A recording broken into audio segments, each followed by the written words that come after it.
lunch. Lunch should be prepared by the men today. Father and brothers and sons and all the mothers should not even touch or you be served today. Oh, we all want to serve all the mothers today, okay? Thank you for the mothers. Yes. So let's do that today. Let's do that. Thank you very much. And also, and of course, today is Mother's Day. And at the same time, it really makes me feel what's the really importance of we're also lacking the father's love in our community, in our society today. And I've been hearing a lot about the politics and bickerings and fighting over different parties and shootings, and it's just a lot of our just seems like a community is splitting apart into 2 or 3 or 4 or 5, so we really need love. We really need what God's love is. We really need to taste it. Anyway, I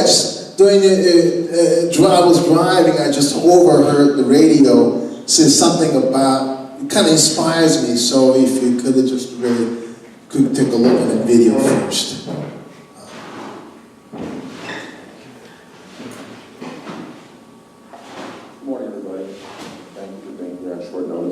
As you can see, we are joined by Philly's managing partner, John Middleton, and Philly's Executive Vice President, David Buck. We'll start with opening remarks from them and then open it up for your questions. John. I'm not sure how I'm going to get through this. Today's a really hard day, a very sad day, and a painfully sad one. Beginning with Philly's family, but extending even to Philadelphia. But you wouldn't know it from my appearance at this moment. It's also toying with this sorrow. Should be rejoicing. This is a man who lived a great life. He's an example to all of us. And we should all be grateful that he was in our lives, and for all the ways he touched not only us personally, but literally thousands and thousands of other people. Phillies people, ALS people, the greater Philadelphia region, and in fact, baseball. Last week, he was awarded an honor by the Fairmount Park Conservancy, and the person giving the award said he's accomplished something that nobody else has in the history of Philadelphia. And that's to be successful and to be loved by everyone. And that's an apt description of David. He was loved by everyone, including the baseball world. This is a very sad day for baseball, too. I'm sorry. I think we just need to stop right now. Plain and simply, David was one of the greatest human beings I've ever met in my life. He was a wonderful, wonderful man. He did so much for all of us. I remember when Harry Cowles passed away, David said, we lost our voice. Well, with David's passing, we lost a very, very big piece of our heart. He's an awesome, awesome guy. We'll open up for your questions now. John. Could you tell us about Dave and how he always looked out for the fan, with tickets and everything that he did, and looking out for his customers and fans? And John, I think I would broaden my answer to just fans. David looked out for everyone. Fans, players, their wives, their kids, spouses of the people who worked here, the organization, their children. I can't tell you how many weddings and funerals David attended over the last 40 years. It's remarkable. He always had time for people. He always cared about them. And he loved fans. I mean, he loved baseball. Baseball fans loved baseball. It was a great relationship that he had with his fans. He enjoyed talking to them. He enjoyed their questions. He just loved people. As David says, one of the great human beings. And he kind of puts a lot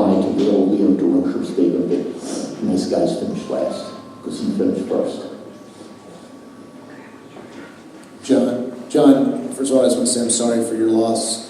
When you think about David and you talk to former players and even current players, he always talked about family first. Can you talk about just how he instilled that in this organization and from the players up to the front office, that families first? Well, I think it really begins with caring and compassion and genuine interest in people. I'm not kidding. David knew everybody's spouse. He knew everybody's child, their children's names. He even knew the spouses of the children and the grandchildren's names. I mean, he just made it his business because he loved people. He enjoyed doing it. And when you are around somebody who cares the way David did, it just rubs off on you. I mean, he was one of those rare people who made the other people around him a better person. You wanted to be better because when you were in his presence, you just felt kind of the goodness of his heart. Great, thank you very much, thank you. Yeah, I just overheard this radio in the planes all day long when David Montgomery passed away. He is the president, well, they call it team president, so he's the president of the Philadelphia Philly baseball team. And he has his own title, he's the president, so, people were supposed to look up to the president of position which he has. However, people never really cares about his position. It was not the people really admire and respect him for. It was not a position he had. It doesn't really matter for him whether he had a position, he didn't have any position.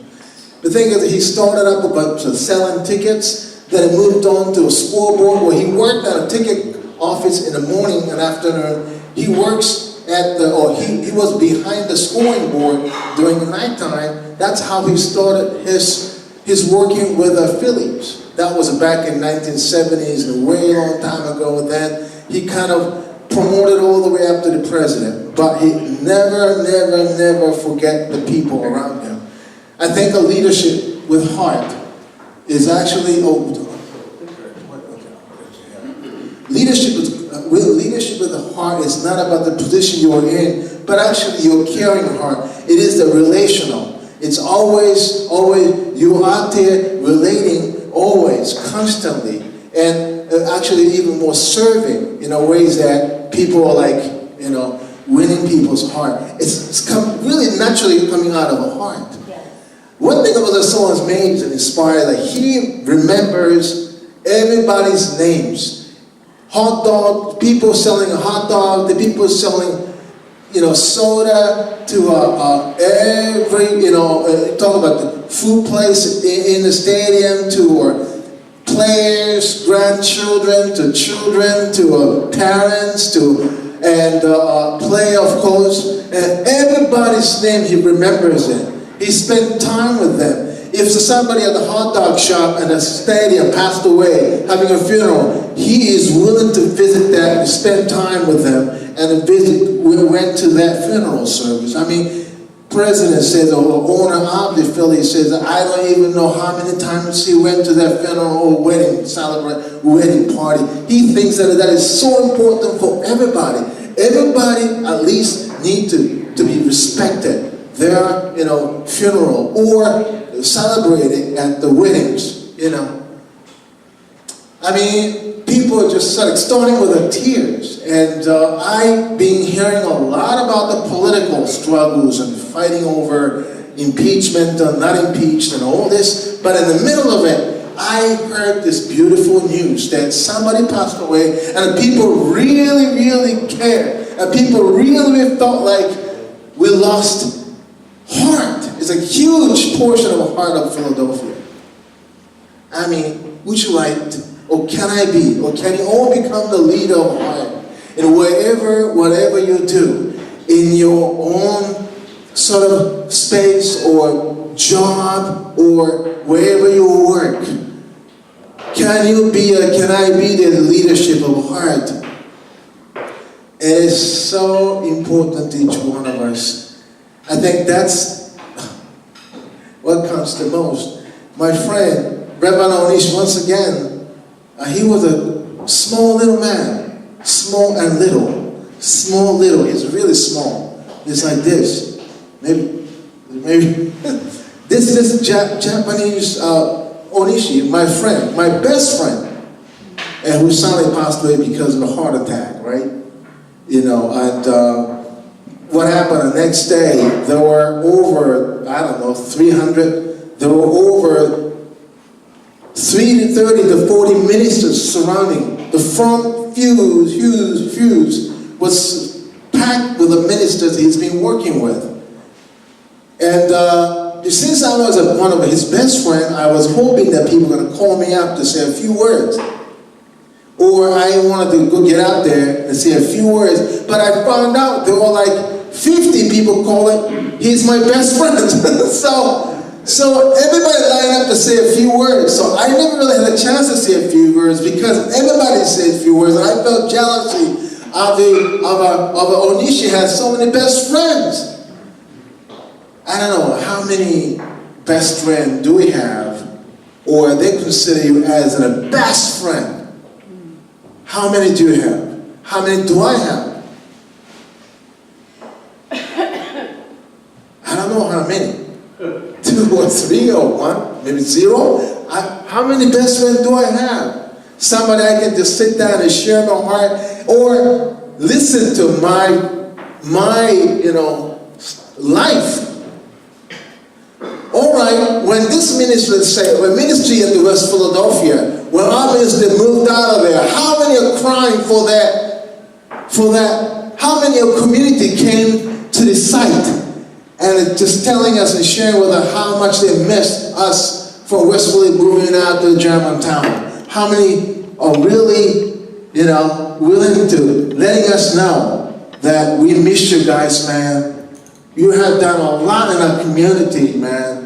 I feel so sad you guys are leaving. We came with you. Came with you. How many wanted to came with us? There were. Thank you for people who came with us. And I hope we will be. There are more people. There are more people really wishing and wanted us to stay in West Philly, but not many people. It kind of shows that how much we have invested into the West Philadelphia or University City. Here in Germantown, whoever you invested into, people miss you a lot. They call you your best friend. Doesn't matter your president, your company or manager, you are the maintenance or you are the floor sweeping, on the floor. Or whoever it is, you're the leader. When you invested so much into whatever you do, and people, heaven, have to pay attention to what you do. It doesn't really matter what your position is. It is about the matter of your heart. Where's your heart is? That's why heaven spent or willing to pay much attention to you. Because what do? You're investing so much into whatever you're doing. In whatever given job, whatever the job description is, doesn't really matter. Leadership of heart. Because recently, here I am, I just decided to really, because this is my heart. This is my heart. This is what I am. When I show this flyer to everyone, who are you? People ask me. I said, this is who I am. This is who I am. There's no way I can explain it more than this. This describes who I am. Ambassador for peace, taking ownership in Germantown, taking care of Germantown, global to local in Germantown. Something that what we have accomplished at the global level. How can it bring it to the local? How can a local can contribute to global? But how can you become the owner of a town, wherever you are, taking ownership in wherever your field is and taking care of it? How much heart do I have to carry for this town, this neighbor? Do I have enough care? I'm asking myself always, do I really have enough care for this neighbor? Not enough. Far from people who has been residing in this neighbor for long enough, for 30, 40, or 20 years. Do I have a more heart and a care than many people have been residing for so many years? Standing on the corner of the Germantown and Charlton Avenue, talking to people, with my wife, my friends all around with me, and people who were sitting with me to join me together. And I thought that there are so many young people are on drug. Or so many young people don't have parents. So many young people, they have a parents, but they're not really a parents. My wife looked at it. Oh, so many children need a really mother figure. Yes, mother figure naturally became a bone. Children spends 9 months within the womb of mother. Mother has been nurtured the heart of caring for children when children was born, 9 months. But man, many times, yes, we can catch up. But however, many times, this society really needs father figure, which is missing in our community today, I realize, many times. My wife observed yesterday at the blood. She went to, not doctor, we're taking blood, for a blood examination.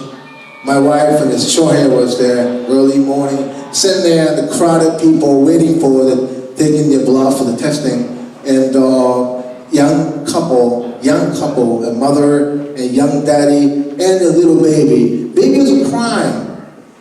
So mom is naturally just like, oh, okay, oh, all right, Woo. Daddy would literally cover his hands over his mouth. quiet, like that. And he would sometimes take his sunglasses and put in the baby, right, like this, sort of put the sunglasses on his face. And that was not really, was that something a father do, something like that? When baby was taken for the examinations, boy, baby was taking all the blood, baby cries, the nurses, and of course mother, it's like, oh, don't worry, it's okay, trying to make sure, calm the baby down, but daddy's like taking a video.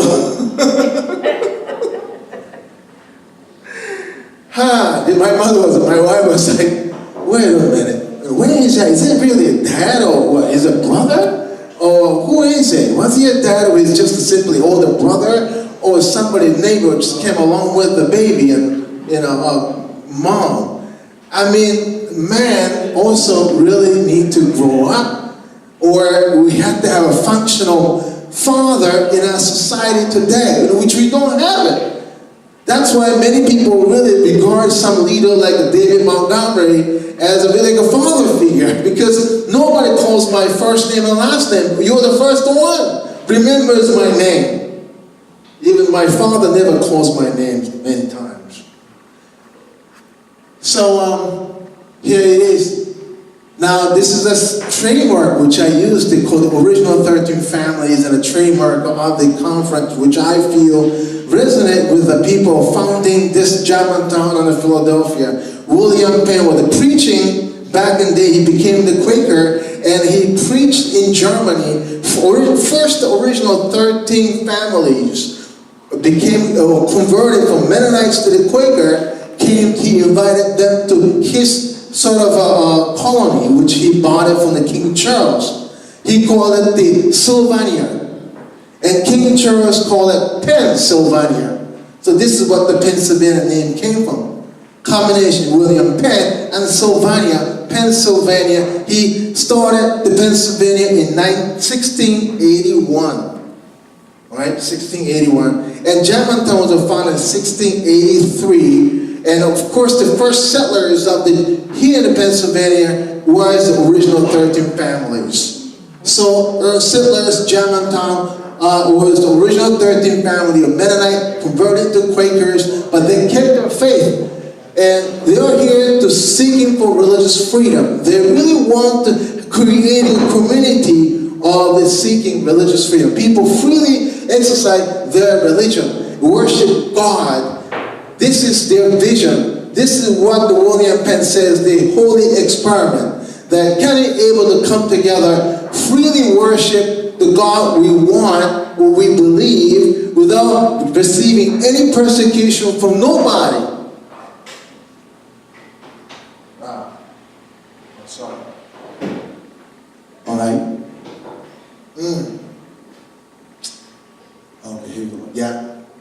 what really the desire of the William Penn, and also people, early settlers, but later on, when William Penn passed, non-Quakers and Quakers could not come together. Difference in opinion broke apart. The whole experiment was finished. They could not maintain this integrity of the non-Quakers and Quakers coming together and assuring, harmony, brings out harmony within a community. Continue seeking religious freedom. They couldn't do it when William Penn passed. So I feel it is our job, it is my personal feeling that my heart tells me that I must adhere to trying to finish and end, complete the whole experiment, which started in 1683. Of course, the first written document against slavery was written by the Pastoral, Francis Pastoral, Reverend Pastoral, who are the part of the Quaker, 1988. He and asking two others, he was asking a petition. Would you think there is no good to having a slavery? We cannot make man under man, are we? According to the scripture, the Bible says we cannot have a man under man. What do you think? Can you sign up for it? No, we need a slave. We really need it for our economy, for our survival. Yes, we need a slave. Even amongst the Quakers, it is important to have a slave. Petition. Would you like to? I think this is not good to have a slave. It's not good, isn't it? Can you sign up? Can you sign up? He got 2 people sign up.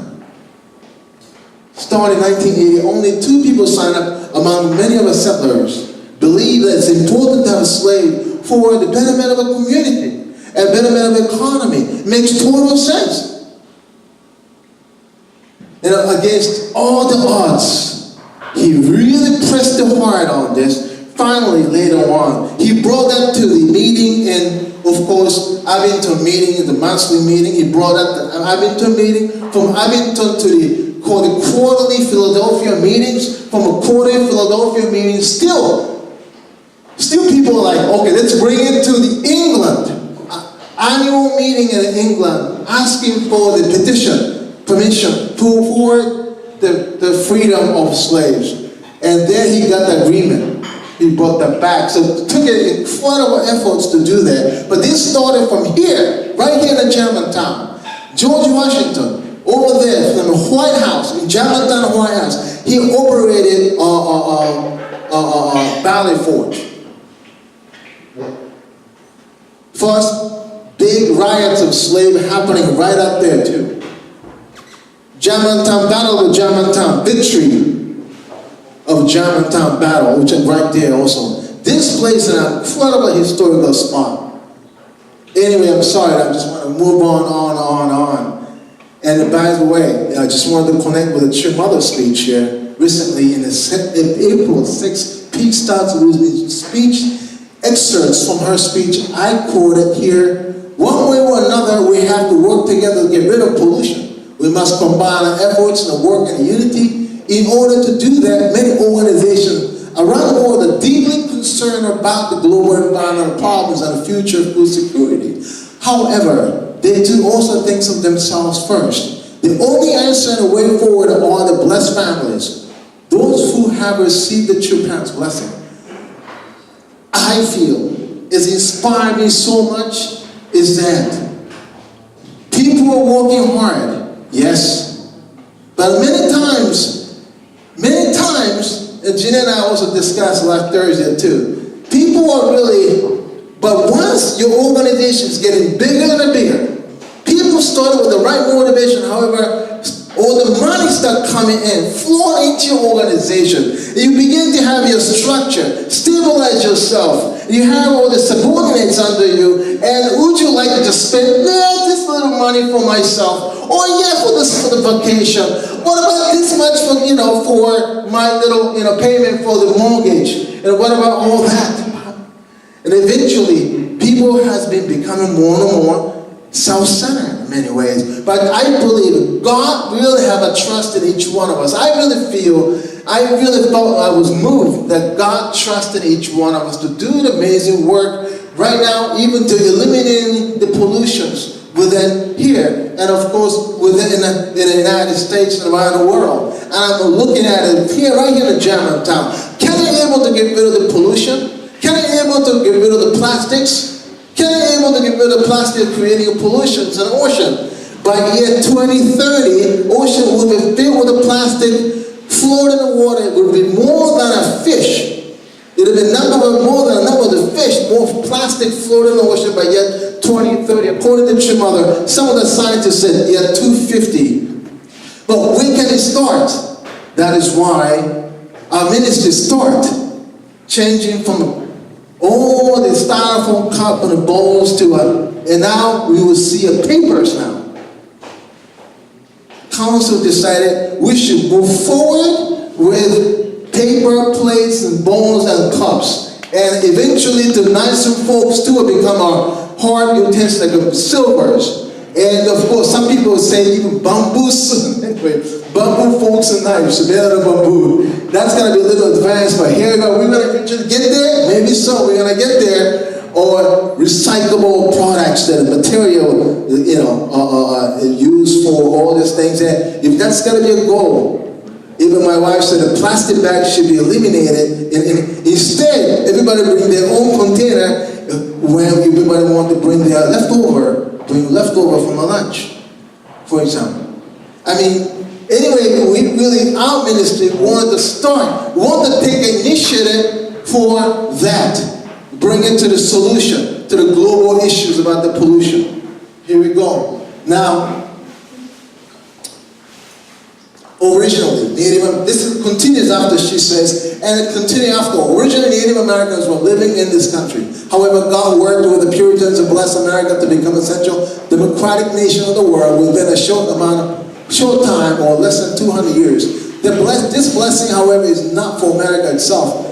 As I earlier said, with the blessing from heaven comes responsibility. Heaven blessed America so that America can embrace all of humanity. However, the leader of this nation and leader of other countries in the world are engaged in politics and actions that are centered on their own interests. Going this way means there is no hope for the future. I really felt that emphasizing, however, here it is, bless America to become a central democratic nation of the world, short time, less than 200 years, because of the Puritans and the early settlers of America who seek for the religious freedom. What makes difference between North America and South America? The purpose of arriving in North America because many are seek for the religious freedom. Because on that foundation America has been built. It is so important to speak to these original 13 families of early settlers. It is so important to speak to them, read to them, and explain to them about the returning resurrection. It is so important that spirits, once they pass, they don't have any physical body. It is so important for them to come back to helping us so that they too are able to experience it or inherit same merit of age today. We're living in the last days. No, we actually passed the last days. We're living in a final completion time. Bring about the global harmony. Building a God's kingdom on the earth. And spirits, they need to work with us so that they too are able to receive the same merit like we have. Take a look at these 13 families here at the Germantown Mennonite Cemetery where 6,130 is in Germantown Avenue. Please visit this site here. This is such an important place. Wonderful place. Wonderful place. There are the names: Rittenhouse, Funk, Culp, Neese, Smith, Sir Shriver, Urar, Kaiser, Kelter, Funk, Fisher, Gorgas, Himmelrights, Conrad, Hag, and perhaps others. These are the families that all married in between the intermarriage of the families so that the daughters and sons and you know about that Rittenhouse. You see, you hear, you probably heard that Rittenhouse Square, Rittenhouse Street. Some of the names are popular, but some of the names are unknown. There are ancestors of America, or here in Philadelphia or Pennsylvania, want to be known by us. We need to know, and they want to be known. They want to be pronounce their names because oftentimes they have been ignored. It's so important for them. So I sometimes stop by here these days because our national president, Damian Dakley, traveling around America and offer his prayer to the president at the burial sites for President of America. I kind of inspired by that, so I went out there to the Germantown Methodist Cemetery at 13 original families. It gives me a chance to read Mother Moon's speech. And I spoke as if they were so standing around me, like giving a Sunday service. Hello, brothers and sisters. Here we are. Here we are. We love you. And we would like to recognize you.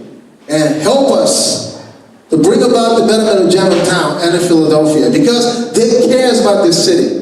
They really cares about the town. They cares about more than we are, maybe, but we can care. Our heart should be more than what their level of heart is. It's an competition between.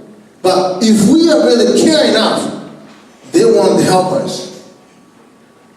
Yeah, here it is, what we can help. Property available for sale. Germantown High School has been vacant since 2014. Board of Education got rid of 22 schools. They decided we don't need 22 schools because over budgeting. We're losing our money. We cannot finance these high schools. Parents and residents fought not to close, to prevent it from closing down this Germantown High School in 2014. In spite of their effort, School Board of Education, they decided to close it down, including Robert Fulton School, which is right next to the Germantown High School. The size is about 500,000 square feet of the property has been vacant for the last couple of years now. Overgrown grass, people were vandalizing, throwing a lot of trash in the place, but nobody said anything about it. Residents are curious. Residents that didn't know what's going on in this property. Somebody bought it. Development company from a developer from Maryland bought this place. You know how much they bought it for this place?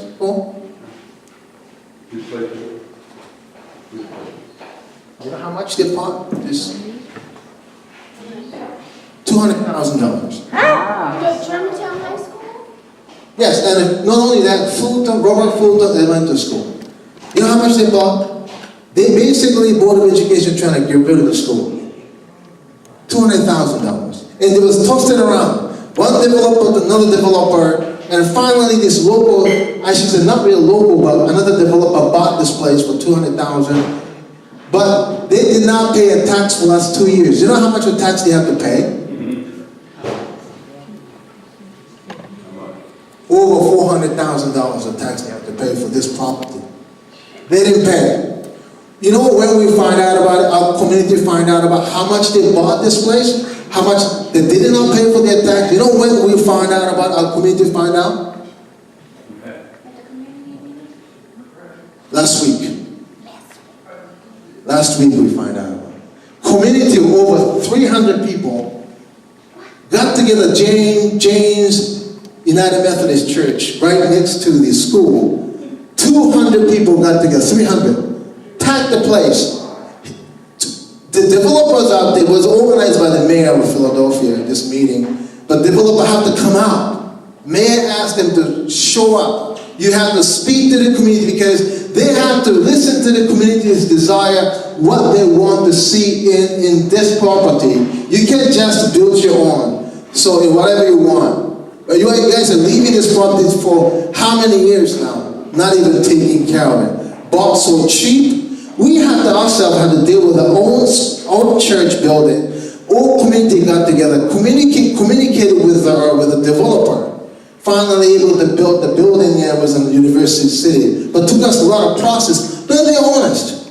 But many times people are sort of leave the place, never really communicate with the community, and here it is.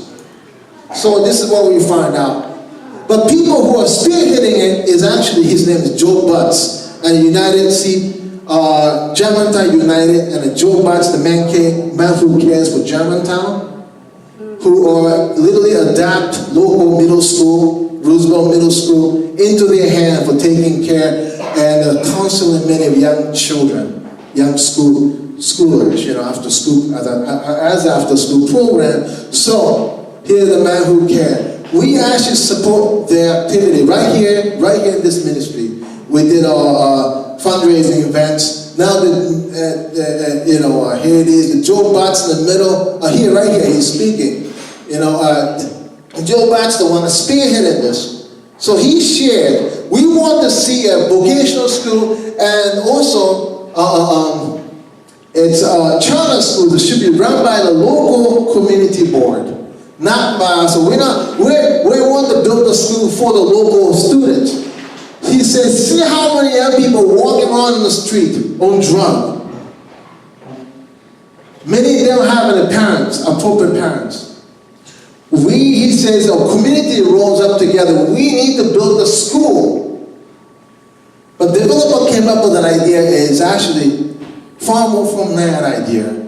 It could be, like a business incubating, sort of a business-oriented property to some portion of the school, but culinary arts, which is very important. Yeah, that's nice. Arts Performance Center. The thing is, because they want to make a profit, right? So it's understandable. I understand. But they want to make a profit, but without telling a community, they just want to build whatever they want. They can't do that. That is why they thought, well, we are the low-income people here. Here in Germantown, they're pretty quiet. They're coming from low-income families. They can't really fight with it. They're just quiet people. We're just going to buy this property. We're just going to do whatever we want, just like always in the past.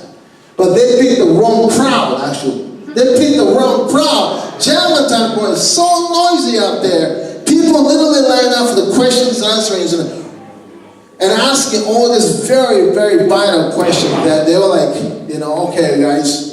Some really said it. We really got to have a school on the property. So again, Germantown, the coalition of the Fulton School Coalition of a community coming together. What we want to build in this property most likely will be a vocational school and a charter school, sort of, an art school, and also it's called affordable housings. But they want to build the actual condo. Now cannot be afforded by locals. So what's going on? They want to bring people from outside with high-income people coming into the Germantown, resulting in kicking everybody out from the Germantown. Gentrification. Yes. The building, like the fish town, is transforming into beautiful. That's what they want. They want to bring some high-class condo and business into the Germantown, but that's not really benefiting the local people. So residents are fighting for it. So here we are. This is the Germantown. It's like beyond that. It's really, you have a big yard here. There's another additional school on this side. It's a huge property. So here we are. Are we really caring enough for anyway? So are we really, how much are we really care? How much do I care? How much do we care for the town of Germantown? This will be the destiny for the future. What we're going to build in this 500,000 square feet, that will set the tone to the future of Germantown. Do I care? How much meeting I can participate? How much I can be willing to be part of that movement? And by the way, for the Ambassador for Peace, I really wanted to really build this as a sort of like platform for discussion where people can come in. Joe Budd's going to come in. He will talk about this as well. We're all going to talk about destiny and the future of Germantown. How we can build the environment where we can allow our students to be inclined, rise, empowered. But how can you do that? And this conference needs to be led by young people. High schoolers should take a lead. I like to ask high schoolers to speak. To speak. They need to speak. Using a platform like this. So I'm still looking for, I'm visiting a local Mastering Charter School and the Quaker School right there. I've been kind of tossed around at the Mastering School, Mastering Charter School. Oh, you had to talk to that person. Oh, you have to talk to that person. Oh, actually, in fact, he's talking to that person, the guy behind, I feel like I'm circling around the Mastering High School over, but I never get to the right person. I really hope I can talk to the community of the liaison of the, director of the community liaison person. But I'm still waiting. But I think I'm not going to get anything. I really have to visit again. Anyway, thank you very much. And finally, I'd like to show a video. We had a wonderful birthday celebration yesterday. Joshua Diamond. Thankful people who are out there. Be part of that. Be part of that. Be wonderful birthday celebration. And I just want to tell you, Joshua opened up a gift one by one. Some of the big gifts, like the truck and dinosaur. Joshua, he saw it. Oh yeah, I'm spinning like it. He kind of, and next one opened up, and he kind of left it. He kind of left it to to the side of the table. And what about this gift? A gift card, Target gift card. Some people give me cash. Like, wow, man, I want to have that cash. Because, I want to have that cash. Yeah, but among all this gift, he picked the one. He picked the one. Can you show the video? He picked the one. He picked the one. Can you play? Can you play this?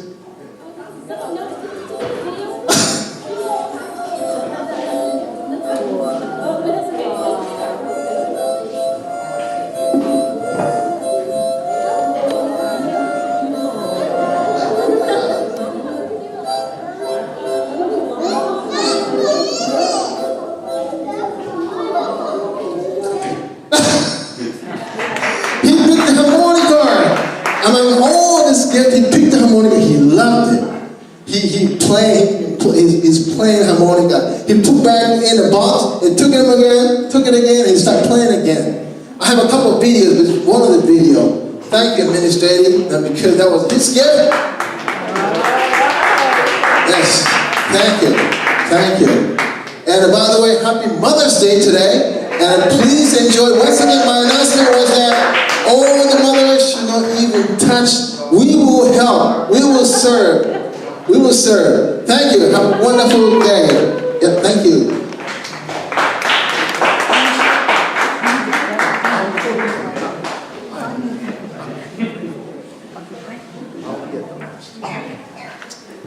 Let's all bow our heads, please. And dearest beloved Heavenly Father, we really want to thank Reverend Shota for this sermon.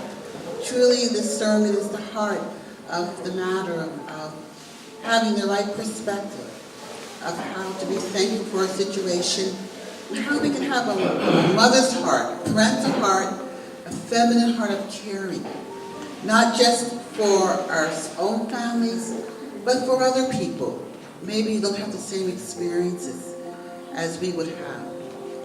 True Father always said that this, and True Mother too, this is not for ourselves, but we're just a body of being able to be the intermediate of connecting with other people. We're like the copper that connects us to everybody else so that everyone can feel and enjoy your heart. This is the heart of a parent, and we have experienced this ourselves. If we didn't know our true parents and no one cared to share with us what they knew, we would probably be in the same situations as many people in our communities who are suffering, who don't know you, who have the correct way of loving and knowing how to give. So we should thank God that we're able to have these experiences so that we can pass them on to our families, but also to other people, so they can develop the same traditions that we have established. So we truly want to take this message to heart and keep it in our heart so that we can be active participants in helping other people to help themselves. I want to offer this prayer in the name of the Carney family. As such a blessed family, pray, Aju. Okay, so